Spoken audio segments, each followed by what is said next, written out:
너희가 성령을 받았느냐? 이 사도 바울의 질문을 가지고 오늘 여러분과 함께 하나님의 말씀을 나누고자 합니다. 한번 옆 사람에게 물어보세요. 성령 받으셨어요?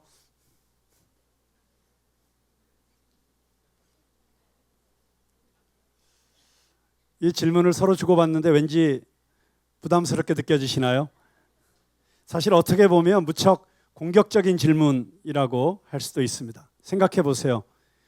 제가 처음 교회에 나왔는데 앞에 환영하는 테이블에 있는 분들이 오자마자 성령 받으셨어요? 하고 물으면 이 교회를 내가 과연 계속 나와야 될 것인가 말 것인가 아마 고민하실지도 모르겠죠. 자, 그런데 교회 생활을 어느 정도 하고 있는데 갑자기 누군가가 나에게 다가와서 저 궁금한 게 있는데요. 성령 받으셨어요? 이렇게 물으면 여러분 어떻게 생각하시겠어요? 왜 묻지 나한테? 아닌 것 같으니까. 약간 미심쩍으니까. 내가 열심히 예배도 참석하고 성도의 교제도 하고 정원 모임도 하고 성경 공부도 하고 뭔가 다 하고 있는데 저 사람 보기에는 내가 뭔가 2% 부족해서 그런 느낌이 드니까 성령 받았어요? 라고 묻는 게 아닐까? 뭐 그런 느낌이 드는 게 당연한 거 아니겠습니까? 그래서 요즘 교회에서 누구도 이렇게 묻지 않습니다. 그런데 저는 물어야 된다고 생각합니다. 특히 목회자로서 정원직이로서 우리는 그러나 사랑 가운데서 온유하게 겸손한 태도로 그러나 진지하게 물어야 된다고 생각합니다. 왜냐하면 말해주지 않으면 모르기 때문에. 우리는 전도할 때도 누군가를 양육할 때도 제자훈련을 할 때도 당신 성령 받았습니까? 이것을 점검해 주어야 된다고 생각합니다. 왜냐하면 성령을 받았느냐 못 받았느냐가 우리 신앙생활에 있어서 너무도 중요한 문제이기 때문입니다. 성령 세례 받지 못하고 신앙생활하는 것 정말 힘들고 어려운 일이 될 수밖에 없습니다. 어떤 목사님이 그런 얘기를 하시더라고요. 목사에게 하는 가장 큰 욕이 뭔지 아느냐? 어느 목사가 진짜 꼴보기 싫어가지고 아유 저 목사 고생 좀 해라 라고 욕을 한마디 해주고 싶을 때 무슨 욕이 제일 큰 욕인 줄 아느냐? 성령 없이 설교해라. 그게 무슨 큰 욕일까 싶지만 여러분 설교해 보신 분은 아십니다. 정말 성령의 감동과 영감이 없이 성령의 충만 없이 설교를 하는 것 죽을 맛입니다. 세상에 그거보다 힘들고 어려운 일 없습니다. 그래서 오늘도 우리 여러분들이 기도하면서 특별히 우리 이은선 자매가 또 기도하면서 오늘 설교하는 담임 목사님 성령의 충만함으로 말씀 전할 수 있게 해달라고 기도해 주셔서 얼마나 감사한지 모르겠습니다. 근데 여러분 성령 없이 목회하고 성령 없이 설교하는 것이 목사에게 가장 큰 욕이라면 목사라고 가만히 있을 수 없죠. 성도에게 제일 큰 욕이 뭔지 아십니까? 성령 없이 신앙생활해라. 그것처럼 큰 욕이 없습니다. 왜냐하면 성령 충만이 사라지면 예배 시간이 지루해지고 예배자가 아닌 구경꾼이 됩니다. 남들은 은혜 받고 감사하고 눈물 흘리고 감격하는데 자기 혼자 은혜 못 받고 열받고 아니 목사가 왜 내 얘기하냐 시험 들고 뭐 이런 일들이 수시로 일어나는 것이죠. 교회 가니까 사랑하라 용서하라 하는데 내 안에 성령의 역사하시지 않으시면 어떻게 내 안에서 그런 역사가 일어나고 내 마음이 바뀔 수가 있습니까? 그래서 일본의 유명한 신학자 우찌무라 간조는 이런 말을 했습니다. 성령을 받지 못한 기독교인처럼 불쌍한 사람은 없다. 왜냐하면 그는 세상의 것을 가지지 못했을 뿐만 아니라 하늘나라의 것도 가지지 못했기 때문이다. 세상이 그를 업신여고도 그는 세상을 이길 힘이 없으며 깨끗하게 되기를 힘써도 그는 결코 깨끗해질 수 없다. 그는 성령을 받아야 한다. 그러지 않으면 그는 불신자보다도 못한 사람이 될 것이다. 그렇게 얘기했습니다. 여러분 공감이 되지 않습니까? 우리가 구원받은 다음에 하나님의 자녀로서 승리하는 삶을 살기 위해서는 반드시 성령의 충만함을 받아야 되는 것입니다. 그래서 에베소서 5장 18절 사도 바울은 우리에게 이렇게 권면하고 있습니다. 술 취하지 말라. 이는 방탕한 것이니 오직 성령의 충만을 받으라. 여러분 술에 취한 사람 바로 알아볼 수 있습니까? 없습니까? 알아볼 수 있습니다. 술 냄새가 납니다. 혀가 꼬부라져서 이상한 말을 합니다. 술에 취한 사람은 바로 걷지도 못하고 비틀거립니다. 술에 취한 사람은 술기운으로 살아갑니다. 그와 같이 성령의 충만을 받은 사람도 성령의 능력으로 살아갑니다. 술은 사람을 방탕하게 하지만 성령님은 사람을 거룩하게 합니다. 그래서 성경은 술 취하지 말라. 이는 방탕한 것이니 오직 성령의 충만을 받으라. 이렇게 말씀하고 있는 것입니다. 여러분, 아무리 좋은 자동차라도 휘발유가 없으면 달릴 수가 없습니다. 휘발유를 한 번 넣고 평생 달리는 자동차도 없습니다. 휘발유를 넣고 떨어지면 또 넣어야 됩니다. 마찬가지로 성령 충만도 받고 또 받아야 되는 것입니다. 성령의 충만함을 받으라, 이 표현이 영어로는 ing형, 진행형으로 되어 있습니다. 현재 진행형. 과거에 한번 내가 성령의 충만함을 경험했다고 그걸로 내가 평생 살 수 있는 것이 아니고 우리는 끊임없이 계속해서 성령의 충만함을 받아야 되는 것입니다. 자, 이렇게 성령을 받는 것, 성령 세례를 받는 것, 그리스도인에게 너무나도 중요한 일이고 아무리 강조해도 지나치지 않는 일입니다. 그래서 우리가 교회에서 성령을 강조하지 않는 것은 잘못된 것입니다. 우리가 신앙생활하면서 성령님에 대해서 이야기하지 않고 성령의 역사에 대해서 공부하지 않고 성령과 상관없이 신앙생활할 수 있다고 생각하는 것처럼 잘못된 생각도 없습니다. 예수님을 믿고 영접하는 것과 성령을 받는 것은 동전의 양면과 같이 분리할 수 없는 것입니다. 예수께서 대답하시되 진실로 진실로 내게 이르노니 사람이 물과 성령으로 거듭나지 아니하면 하나님의 나라에 들어갈 수가 없느니라. 모든 그리스도인들은 성령 받아야 됩니다. 그렇지 않으면 구원은 과거의 어떤 역사적 사건일 뿐입니다. 내가 살아있는 그리스도인이 되는 것, 성령 충만하여 살아갈 때만 가능한 것입니다. 그래서 에베소에서 어떤 제자들을 사도 바울이 만났을 때 너희가 믿을 때 성령을 받았느냐? 왜 그렇게 물어봤을지 우리는 짐작할 수 있습니다. 사도 바울이 어떤 제자들을 만났어요. 근데 이 제자들이 보니까 아볼로라고 하는 이런 그 당시에 언변이 좋고 학문이 뛰어났던 지난 18장에 등장했던 그 사람의 전도를 받고 예수님의 제자가 된 것 같습니다. 그런데 아볼로가 지난 18장에서 우리에게 보여주었듯이 그는 요한의 세례만 알고 성령의 세례를 알지 못하는 자였습니다. 그래서 브리스길라와 아굴라가 성경을 가져다가 풀면서 당신이 전하는 복음은 반쪽짜리 복음입니다. 예수 그리스도의 십자가와 부활을 믿고 예수님을 내 안에 구주로 영접하고 그 순간 성령께서 나를 사로잡아서 내가 성령 충만하여 살아갈 때에만 진정한 그리스도인이 되는 것입니다. 이렇게 풀어주었을 때 그때서야 아볼로가 그 얘기를 받아들이고 다시 말씀을 전해서 큰 부흥이 일어났다. 이런 이야기가 18장에 있지 않습니까? 바로 그런데 그 아볼로가 아시아 전역을 다니면서 그 자기가 성령 체험하기 전에 믿었던 그 도를 전하면서 많은 사람이 예수의 제자가 되었다고 하는 것입니다. 이제 그 사람들의 그 부족한 부분을 보완하기 위해서 사도 바울이 지금 아시아 전역을 다니면서 다시 복음을 전하고 있는 중이었습니다. 그래서 이런 제자들을 만난 거예요. 사도 바울이 이 사람들을 보니까 신앙생활을 하는 것 같은데 뭔가 2% 부족해요.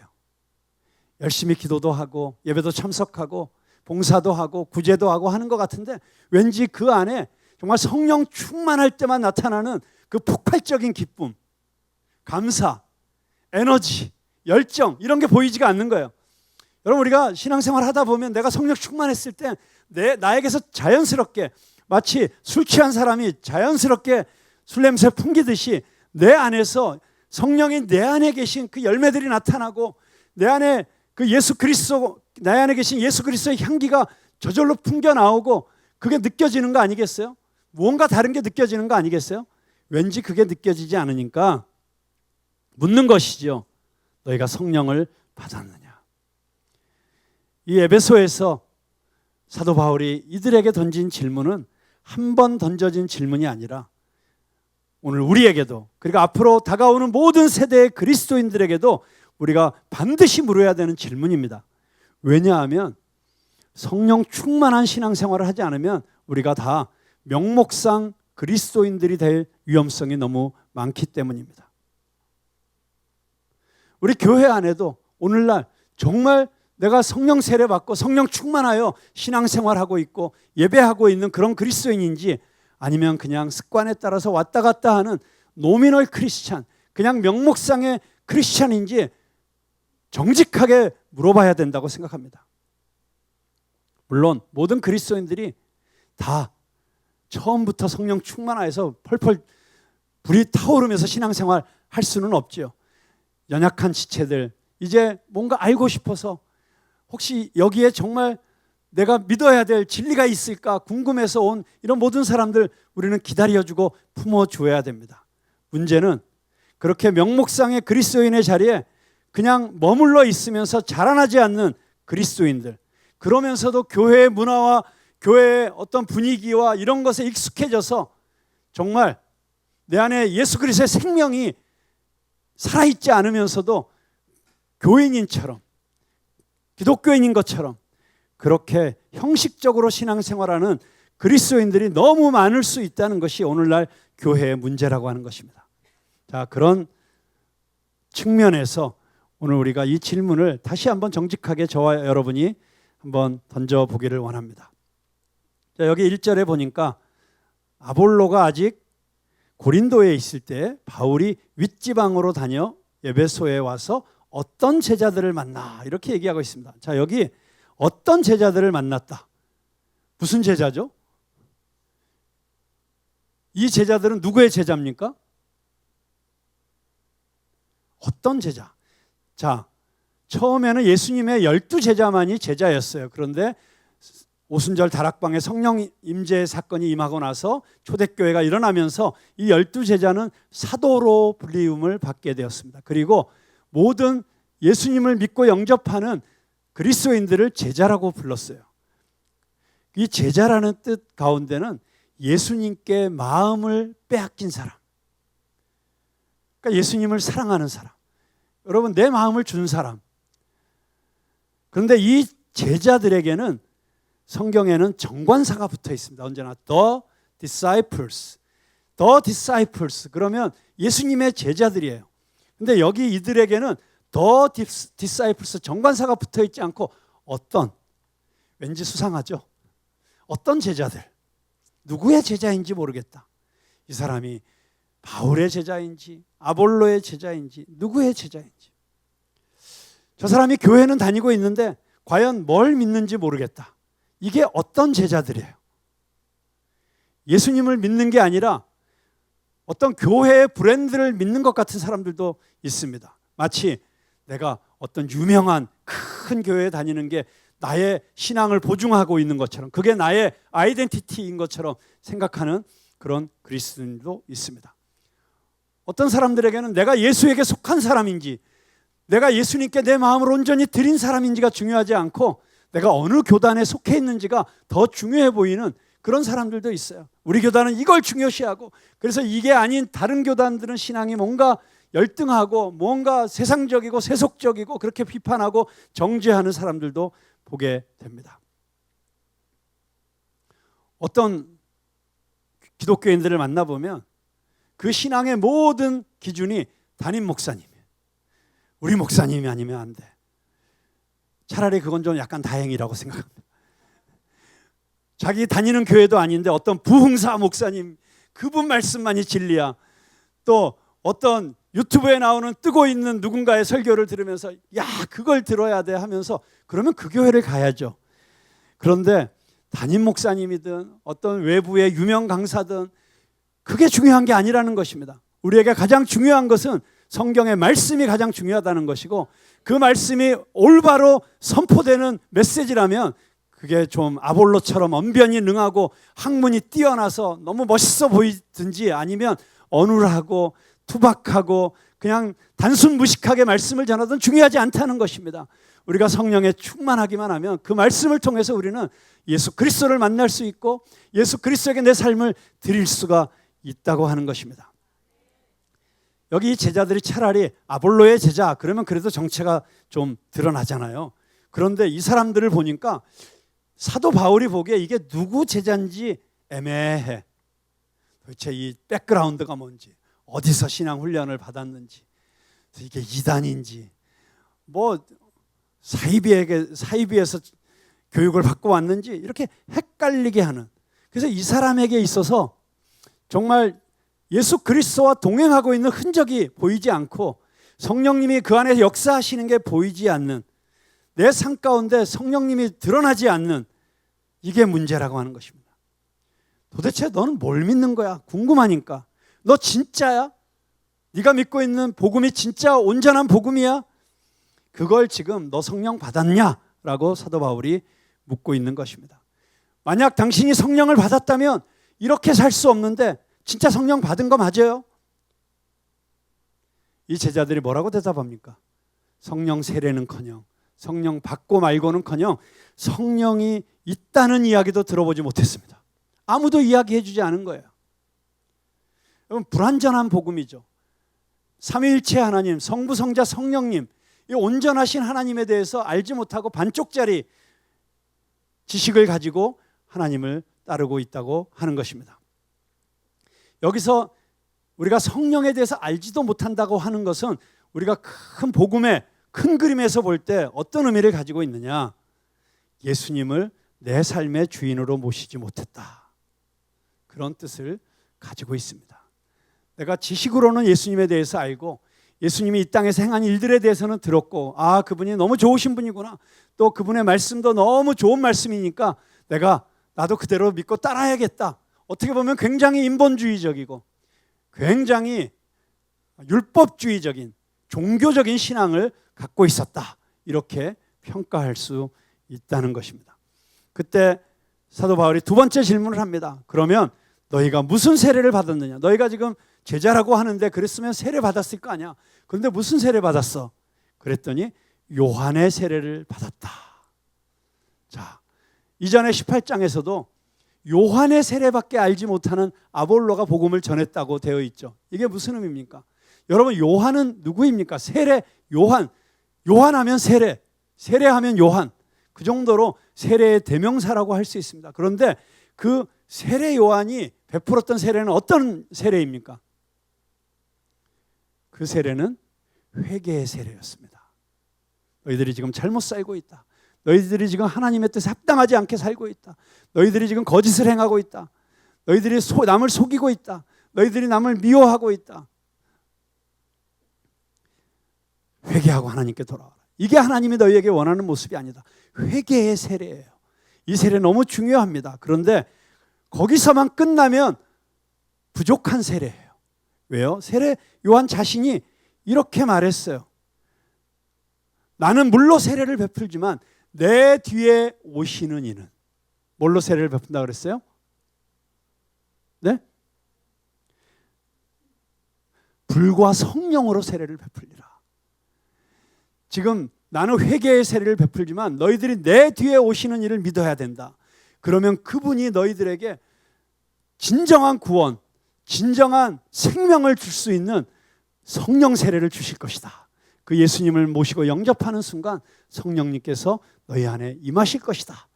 네, 이런 선포를 한 것입니다. 자, 그런데도 불구하고 정작 세례 요한이 가르치시고 계시는 예수님은 보지 못하고 세례 요한의 손가락만 보고 있었던 것이 세례 요한의 세례만 알고 있었던 사람들의 상황이었다고 하는 것이죠. 여러분, 우리가 이 세례 요한의 세례와 성령 세례의 다른 점이 또 하나가 있습니다. 세례 요한의 세례는 내가 받는 것입니다. 내가 결단하고, 그래, 이렇게 살면 안 되겠다, 나도 교회 다녀야겠다, 예수 믿어야겠다, 그렇게 내가 결정해서 세례를 받는 것입니다. 물론 그 결정하는 과정 가운데서도 성령의 도우심이 없이는 될 수 없을 것입니다.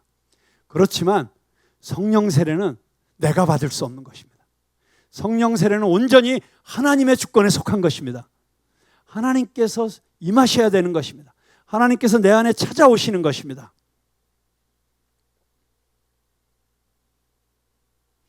여러분, 그래서 이 제자들이, 그 어떤 제자들이 이 이야기를 듣고, 너희가 세례 요한 세례 받았지?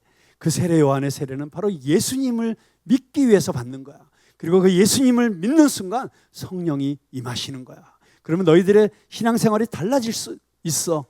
너희가 성령 받지 않고 예수 믿으면 신앙생활하는 게 얼마나 힘든 줄 알아? 얼마나 답답한 줄 알아? 그런데 성령 세례 받으면 너희들의 마음이 달라지고 그 딱딱했던 너희들의 마음이 부드러워지고 의심과 불안과 두려움으로 가득 찼던 너희 마음에 기쁨과 감사와 평강이 임할 거야. 이렇게 가르쳐주니까 그들이 그 자리에서 저희들도 그런 세례 받고 싶어요. 저희들도 성령 세례 받고 싶어요. 그래서 그들이 듣고 세례 요한의 세례가 아니라 예수 그리스도의 이름으로 세례를 받게 됩니다. 자, 이 물 세례와 성령 세례의 차이를 너무 재미있게 표현한 이야기를 들었어요. 자, 물 세례는 뭐냐? 내가 코치를 한 명 모시는 것이다. 그래서 조수석에 앉히고 내가 운전하는 것이다. 운전하고 가는데 여러분 운전면허 왜 실습 다 해보셨죠? 면허 시험 보기 전에. 그때 코치가 옆에 타잖아요. 자, 이렇게 하세요. 돌리지 마세요. 부부간에는 절대로 운전을 가르치지 마시기 바랍니다. 네. 운전 가르치다가 사이가 너무 벌어져서 몇 달 동안 같이 밥을 안 먹었다는 이런 이야기도 있습니다. 쉽지 않은 일이죠. 근데 어쨌든 코치를 옆에 앉히고 운전하는 것과 같다. 근데 성령 세례는 무엇이냐? 운전석을 예수님께 드리고 내 인생의 핸들을 예수님이 잡으시는 것이다. 예수님이 정말 내 인생의 주인이 되시는 것이 성령 세례라고 하는 것입니다. 그렇게 되면 자연스럽게 예수님이 내 삶 속에서 드러날 수밖에 없다는 것입니다. 그러면 너 세례 받았어? 너 성령 세례 받았어? 누구 세례 받았어? 물어볼 필요도 없다는 것입니다. 제가 그 얘기를 듣다가 생각해 봤어요. 우리가 신앙생활 하는 것을 도로 위에서 내가 차를 운전해서 가는 것과 비유해 보니까 이렇게 신앙생활의 단계를 구분할 수 있겠구나 하는 생각을 해봤어요. 내 차에서 예수님은 지금 어디에 계신가? 어떤 사람은 예수님이 트렁크에 계세요. 왜냐하면 트렁크에서도 보이지 않게 밑에 깔려 있어요. 예비 타이어. 예수님을 자동차의 예비 타이어로 생각하시는 분이 있어요. 예수님은 언제만 필요해요? 차가 빵꾸 났을 때만 필요해요. 그러면 예수님 꺼내가지고 타이어에 얼른 갈아 끼우는 그 정도로 예수님과 관계를 맺고 있는 신앙생활도 있다. 그런데 어떤 사람은 예수님을 뒷자리에 앉히고 신앙생활하는 사람이 있어요. 내가 나름대로 예수님을 모시고 내가 가고 싶은 데로 가면서 예수님 계세요. 내가 좋은 데 모셔드릴게요. 내가 예수님 맛있는 거 사드리려고 할게요. 뭔가 내 힘으로 내가 내 마음대로 예수님을 위해서 무언가 일하려고 하는 사람들이 예수님을 뒷좌석에 귀빈석에 앉히고 운전하는 사람들이다. 그런가 하면 오늘 말씀드린 것처럼 예수님을 내 옆자리 조수석에 앉히고 예수님께서 지켜보시면서 그러면 안 될 텐데. 저기 지금 유턴인데 지금 왜 유턴 안 하고 옆길로 빠지는 거야? 뭐 이런 조언 정도를 듣는 분으로 예수님을 모시고 다닐 수도 있다. 그런데 우리 인생은 예수님이 나 대신 운전대를 잡을 때에만 가장 행복하고 가장 온전하고 가장 아름다운 신앙생활을 할 수 있는 줄로 믿으시기 바랍니다. 여러분, 그렇다면 성령 세례 받으셔야겠죠? 성령 충만하셔야겠죠? 어떻게 받죠? 여러분, 어떻게 하면 성령 세례 받을 수 있어요? 중요한 건 성령님이 중요하시다는 건 다 알겠는데 저 올해 목표가 성령 받는 거예요. 저에게 와서 몇 분이 그런 말씀 하셨어요. 연초에. 문제는 어떻게 받느냐는 거예요.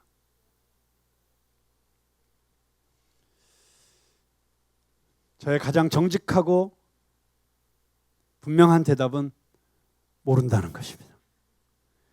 여러분, 공식이 없어요. 예수님도 그렇게 말씀하셨어요. 바람이 어디서 와서 어디로 부는지 알지 못하는 것처럼 성령의 역사도 그러하니라. 여러분, 성령은 우리의 어떤 것에 매이시지 않는 분이세요. 우리의 어떤 공식에 가둘 수 없는 분이세요. 어느 교회 갔더니 이렇게 하면 성령 받습니다. 요대로 하세요. 그래서 다 성령 받으면 할렐루야죠. 너무 좋게요. 여러분, 1시간 동안 뜨겁게 기도하면 아니면 대굴대굴 구르면서 밤새워 기도하면 성령 받습니다. 그러면 구르면 되죠. 그런데 그런다고 해서 성령이 임하시는 게 아니라는 거예요. 물론 그렇게 해서 성령 받을 수 있어요. 그런데 그거 자체가 성령 받는 공식은 아니라는 거예요. 금식기도 3일 하면 성령 받으면 우리 까짓 거 3일 안 먹으면 되죠. 그런데 그게 아니라는 것입니다. 성령은 성령이 임하셔야 받는 것입니다. 내게는 그 방법이 없어요. 내게는 그런 권한이 없어요. 내가 아무리 푸른나무교회 담임 목사라고 해도, 내가 아무리 여러분이 성령 충만하게 도와주고 싶어도 내가 어떤 방법으로 도와줄 수 없어요. 다만 성령 받기 위해서 우리가 할 수 있는 것이 두 가지가 있어요. 그것은 무엇이냐? 첫째는 성령을 받아야만 그것이 진짜 믿음이고, 성령을 받아야만 우리가 능력 있는 그리스도인이 될 수 있다라고 하는 사실을 먼저 알고 믿는 거예요. 여러분, 성령 사역을 강조하는 어떤 교회나 집회나 이런 데 가다 보면 또 좀 이렇게 부담스러운 때가 좀 많이 있어요. 나타나는 현상 때문에. 뭐 이런저런 저게 진짜 왜 다른 사람도 좀 생각해야지, 인격적이지 못해, 뭐 이런 이야기들이 나올 수 있어요. 실제로 정말 성령의 역사로 나타나는 현상들도 있지만, 또 악한 마귀 사탄이 와가지고 이 성령의 역사를 모방해서 묘하게 비트는 그런 현상들도 많이 있을 수 있습니다. 그런데 여러분, 성령 사역의 현장에 잘못된 어떤 방언, 잘못된 예언 사역, 잘못된 어떤 치유 사역, 이런 일들이 막 일어난다는 건 무슨 뜻입니까? 성령의 역사가 그만큼 중요하다는 반증이라는 것입니다. 왜냐하면 마귀는 전문이 가라지 뿌리는 게 전문이에요. 알곡들 틈에 가라지 뿌려놓고 성령의 역사할 때 가갖고 은근히 성령 사역처럼 보이지만 아닌 걸로 묘하게 사람들을 미혹해가지고 끌어내가지고 결국은 이상한 데로 가게 만들고, 우리 신앙생활을 속여서 이상한 데로 가게 만드는 게 성령이 전문이에요. 그렇기 때문에 우리는 마귀의 역사가 심한 그곳이 정말 우리의 보화가 숨겨져 있는 곳이다, 이렇게 생각하고 우리가 성령 받아야 된다, 이 사실을 먼저 분명하게 내 마음속에 인정하고 확신하는 것이 중요합니다. 두 번째는 그 성령께서 나에게 임하시도록 사모하면서 기다리는 것입니다. 그분의 때, 그분의 방법으로 역사하시도록. 여러분, 사도행전만 봐도 그렇습니다. 많은 성도들이 성령을 받지만 성령 받는 방법이 다 틀려요. 제일 처음에 성령 임할 때는 어떻게 임했습니까? 120명의 성도들이 마가의 다락방에 모여서 함께 합심하여 기도할 때 성령이 임했어요. 여러분, 그래서 우리가 함께 모여서 합심하여 기도할 때 성령께서 임하시는구나, 그렇게 힌트를 받는 것이죠. 그래서 우리가 모여서 함께 기도하는 것이죠.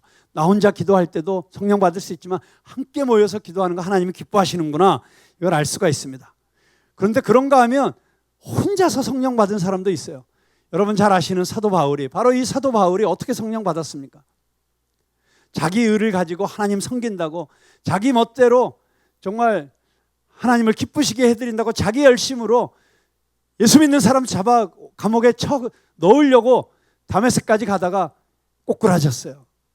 완전히 인생이 그냥 무너진 것이죠. 내가 지금까지 믿었던 모든 것이 다 무너지고 자기 가치관이 다 깨져버리고 파산난 것이죠. 그런데 그런 상황에서 어찌할 바를 몰라서 다메섹에 가서 눈이 멀어 있을 때, 그때 아나니아라고 하나 주님의 사람을 통해서 성령을 받아요. 여러분, 고넬료는 어떻게 성령을 받았습니까? 이방인 고넬료는 말씀을 듣다가 성령이 임했어요. 오늘 에베소의 이 어떤 제자들은 바울이 안수할 때 성령을 받았어요. 그래서 우리가 성령 받기 원하는 사람은 나오십시오 해가지고 안수하는 거예요. 여러분이 언제든지 안수 받으실 수 있어요. 그런데 안수 받으면 100% 다 성령 받습니까? 그러지 않습니다.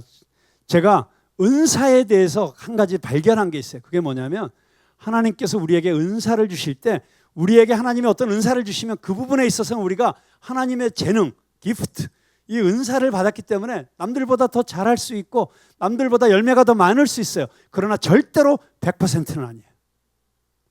그거는 모든 은사가 마찬가지예요. 여러분, 어떤 사람이 100%라고, 치유의 은사를 받은 사람이 100%라고 생각해 보세요.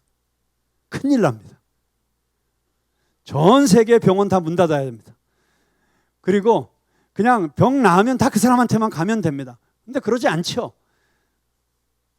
하나님의 은사를 주셨다고 할지라도 전도의 은사도 마찬가지예요. 여러분, 전도의 은사를 받은 사람이 전도하면 사람들이 정말 복음을 받아들이는 확률이 굉장히 높아요. 그래도 절대 100%는 될 수 없습니다.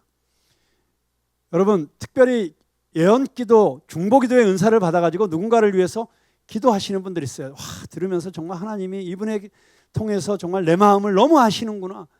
정말 내 상황이 어떤지 다 알고 계시는구나. 하나님이 나를 지켜보고 계셨구나. 그걸 확인하면서 위로받는 것이죠. 세상에 그거보다 더 큰 위로가 어디 있습니까? 하나님이 나를 알고 계신다. 하나님이 나를 지켜보고 계신다. 그리고 하나님이 나의 미래를 지금 계획하고 계시고 붙잡고 계신다. 이걸 확신하는 것보다 더 큰 위로가 어디 있어요? 그러니까 우리가 그런 특별히 기도의 은사를 받은 사람을 통해서 기도의 도움을 많이 받기도 하죠. 그렇지만 100%입니까? 그럴 수는 없습니다. 기도하다가도 기도하는 사람의 생각도 섞일 수가 있고 또 순간적으로 착각할 수 있고 해석을 잘못할 수도 있는 것이죠. 자, 그렇기 때문에 우리는 성령 받는 이 다양한 사람의 모습을 보면서 이렇게 하면 성령 받는구나, 이렇게 하면 성령 받는구나, 어떤 틀을 만들 필요가 없고 어떤 시스템을 만들 필요가 없다는 거예요. 하나님께서 우리를 초청하신 이 예배의 자리에서 우리가 예배하고 사모하면서 이 마음이 중요한 것이죠.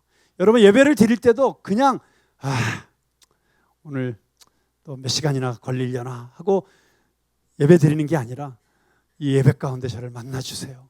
성령님 찾아와 주세요. 찬양할 때 이 찬양 가운데 주님 제 마음을 충만케 해주세요. 그러면은 도대체 지금 후렴을 몇 번 돌리는가 뭐 이런 생각 안 하게 되죠. 정말 그 가사 한 단어 한 단어가 내 마음속에 들어오게 되는 것이죠. 여러분, 기도할 때도 그냥 형식적으로 기도하는 것이 아니라 성령님 저를 위하여 중보해 주세요. 성령님께서 제 기도를 열어주세요. 성령님, 제가 마땅히 구할 바를 알지 못할 때 제가 어떤 기도를 해야 되는지 저를 이끌어 주세요. 이렇게 기도하면서 여러분, 누군가와 만나서 대화할 때도 마찬가지예요. 하나님, 오늘 제가 지금 누구를 만나기로 했는데 지금 너무 힘든 사람을 만나는데 제가 그 사람에게 무슨 말을 해줘야 될지, 그에게 어떤 조언을 해줘야 될지 성령님 제 입술을 주장해 주세요. 이렇게 기도하면서 만나보세요. 달라져요. 우리 정원지기들도 주일날 정원 모임 할 때마다 물론 당연히 기도하고 준비하고 오시리라고 믿어요. 근데 오늘 우리 정원이 모일 때 우리 정원 식구들의 마음 가운데 성령님 역사해 주세요. 우리가 서로 은혜를 배가시킬 수 있는 모임이 되게 해주시고 서로의 아픔을 함께 나누어질 수 있는 모임이 되게 해주시고 이 모임이 끝나고 났을 때 정말 지치고 낙심해서 왔던 우리 정원 식구가 벌떡 일어나서 네, 다시 한번 해볼게요. 이렇게 시작할 수 있는 이런 정원 모임이 되게 해주세요. 여러분, 고난 중에도 성령님을 사모하면서 성령님, 제가 지금 너무 힘들고 어렵습니다. 제 힘으로는 도저히 할 수가 없습니다. 성령님 찾아와 주세요. 역사해 주세요. 이런 간절히 사모하는 마음을 갖고 있으면 정말 성령님께서 성령님의 시간에 성령님의 방법으로 일하시게 될 줄로 믿습니다. 그런 성령님을 모시고 성령 받은 그리스도인들 다 되실 수 있기를 주님의 이름으로 축원합니다. 자, 오늘 이 말씀에 보니까 세례를 받았더니 방언도 하고 예언도 했다. 여러분, 오늘 이 말씀을 제일 좋아하는 교단이 어느 교단일까요? 순복음 교단이 제일 좋아하는 말씀이죠. 봐, 세례 받으니까 바로 방언하잖아, 예언하잖아. 그래서 방언 못하면 성령님은 성령 세례 못 받은 거야. 뭐 이렇게 이야기를 하기도 합니다. 심지어는 어느 순복음교회 갔더니 그런 얘기도 하더라고. 우리 교회는 강아지도 방언을 한다. 그러면서 굉장히 방언을 안 하거나 방언 못하는 성도들 또는 그런 교단들을 은근히 무시하는 그런 분위기도 제가 보기도 했습니다. 근데 여러분, 방언이 무엇입니까? 진짜 방언이 무엇입니까? 성령이 임하면 방언을 하게 됩니다. 예언을 하게 됩니다. 맞습니다. 그런데 진짜 방언이 무엇이고 진짜 예언이 무엇입니까? 여러분, 예언이 무엇이에요? 예언이 점치는 겁니까? 성령 받아서 예언하면 동쪽으로 가시오, 그럼 거기에 귀인이 기다리고 있을 것입니다, 뭐 이런 거 얘기해 주는 게 예언이에요? 아니에요. 이 예자는 미리 예자가 아니에요. 성경에 나오는 예언은 맡을 예자예요. 예금할 때 그 예자예요. 말씀을 맡는 거예요. 여러분, 예언이라고 하는 것은 말씀의 역사예요. 성령이 임하셔서 내가 읽은 이 성경의 말씀, 하나님이 나에게 주시는 이 말씀이 내 안에서 역사하는 능력이 되는 거예요. 그래서 내가 그 말씀을 가지고 다른 사람과 소통할 수 있는 거예요. 기도할 때도 그 말씀으로 기도하고, 다른 사람과 대화할 때도 내 생각, 세상 생각, 헛소리가 나가는 게 아니고 성령님께서 주시는 감동으로 소통하는 거예요. 그래서 성령께서 주시는 예언을 하게 될 때 살리는 역사가 나타나는 거예요. 변화가 일어나는 거예요. 1시간을 떠들었는데 뭔 소리 했는지 모르겠고, 그렇게 말을 많이 했는데 허무하고, 또 그래 놓고도 가면서 야, 중요한 얘기는 이따 집에 가서 전화로 할게, 뭐 이러면서 헤어지고, 그런 말이 아니라는 것이, 이 예언이라고 하는 것은 하나님의 말씀이 내 언어에 작동하기 시작한다는 거예요. 방언도 마찬가지입니다. 진정한 방언은 무엇입니까? 방언은 무엇을 상징하고 있는 것입니까? 소통입니다. 소통. 바벨탑에서 갈라졌던 언어가 성령의 역사로, 성령이 임하니까 각기 난 곳의 언어로 듣게 되었다. 소통이에요. 커뮤니케이션. 그래서 방언은 누구와 소통하는 것입니까? 먼저는 하나님과 소통하는 것입니다. 내가 알지 못하는 어떤 언어로, 또는 실제로 존재하는 어떤 언어로 방언으로 올 수도 있어요. 그러나 정말 중요한 방언은 무엇이냐면 방언을 통해서 하나님의 마음을 공감하는 것입니다. 하나님의 마음을 느끼는 것입니다. 하나님의 마음을 아는 것입니다. 창조주이신 하나님과 소통할 수 있는 능력, 그게 방언의 은사예요. 그래서 방언으로 기도한다는 건 무엇이에요? 그냥 지니에게 내 소원을 말하듯이 그렇게 하나님 이거 들어주세요, 저거 들어주세요, 이거 이루어주세요, 저거 이루어주세요, 그런 기도가 아니라 정말 하나님이 원하시는 기도, 성령께서 하늘의 뜻을 나에게 부어주셔서, 그래서 땅에서부터 하늘로 올라가는 기도가 아니라 하늘에서 땅으로 내려오는 기도를 내가 할 수 있게 되는 것, 그게 방언 기도인 거예요. 그 기도를 통해서 내가 하나님의 뜻이 이 땅에서도 이루어지도록, 나에게서도 이루어지고, 우리 교회에서도 이루어지고, 우리 가정에서도 이루어지고, 이 나라에서 이루어지도록 기도하는 사람들이 되는 것, 그게 방언 기도하는 사람들이라고 하는 것입니다. 예언도 마찬가지죠. 그래서 성령이 임하고 하나님의 마음이 임해서 기도도 하고, 그러면서 또 말씀도 전하고, 이게 방언과 예언이라고 하는 것입니다. 저는 여러분들이 다 방언의 은사, 예언의 은사 받게 되기를 주님의 이름으로 축복합니다. 그 방언의 은사와 예언의 은사를 통해서 여러분, 내가 만나는 사람마다 정말 그 사람과 소통할 수 있고, 그를 통해서 하나님의 역사가 나타날 수 있도록 내가 축복의 통로 되어주는 사람들, 그런 사람들이 진정한 예수 그리스도의 제자가 되는 것입니다. 자, 그런데 7절에 사족처럼 한마디가 붙어 있어요. 무슨 말씀이 붙어 있습니까?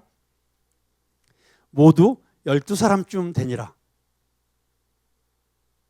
12사람쯤. 여러분 12사람 못 세요? 그러니까 이게 11명이었는지 13명이었는지 14명이었는지 사도 바울이 못 셌을까요? 어쨌든 정확하게 12명은 아니었던 것 같아요. 그렇죠? 그러니까 12명이었으면 12명이었더라 이러겠죠. 그런데 12사람쯤 되었더라. 왠지 12이라는 건 강조하고 싶어. 그런데 정확하게는 12사람은 아닌데, 그런데 12사람인 것을 강조하고 있어요. 왜요? 여러분, 이 12이라는 숫자가 중요합니다. 이 12은 히브리어 숫자에서 회복을 뜻하는 숫자예요. 여러분, 이스라엘의 지파가 몇 지파였죠? 12지파. 이게 상징적인 숫자예요. 근데 그 12지파가 무너졌어요. 하나님이 선택한 백성 이스라엘이 정말 하나님을 떠났어요. 하나님을 반역하고 우상 숭배했어요. 그래서 그 하나님의 구원의 역사를 이루어가는 그 놀라운 특권을 잃어버렸어요. 그래서 예수님께서 오셔서 제자를 뽑을 때 몇 명을 뽑으셨어요? 12제자를 뽑으셨어요. 상징적인 숫자였어요. 여러분, 나중에 천국에 우리가 가게 될 텐데 천국 가서 보면 이게 12의 의미였구나 깨닫게 될 거예요. 왜요? 천국에 들어가는 문이 몇 개 문이 있어요? 12문이 있어요. 아니, 내가 답을 다 가르쳐주고 묻는데 왜 대답을 못하세요? 천국의 문이 몇 개 있어요? 12문이 있어요. 그 문을 장식하는 보석이 몇 가지 보석으로 장식되어 있을까요? 12보석이에요. 12천사가 두르고 있어요. 생명나무의 열매가 몇 가지가 맺혔을까요? 천국에 보니까 12열매가 맺혀 있다. 계시록에 보면. 그래서 왜 오늘 12명쯤이라는 걸 강조했을까? 자, 이들이 지금까지 믿었던 세례는 요한의 세례였어요. 그것은 구약에 기초한 신앙생활을 하고 있었다는 거예요. 기초적인 신앙, 예수님 앞에 나오기까지의 신앙.